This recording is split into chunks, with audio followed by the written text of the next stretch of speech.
मानहियो जान से छोड़बो नहीं आसान से मरलो पछीन के ले अइबो भगवान से।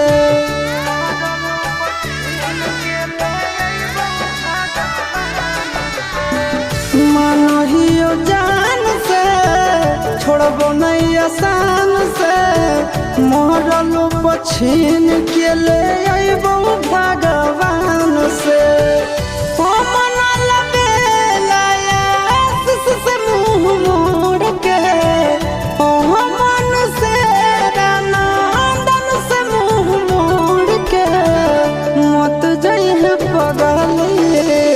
पगला के छोड़ के मत जाइए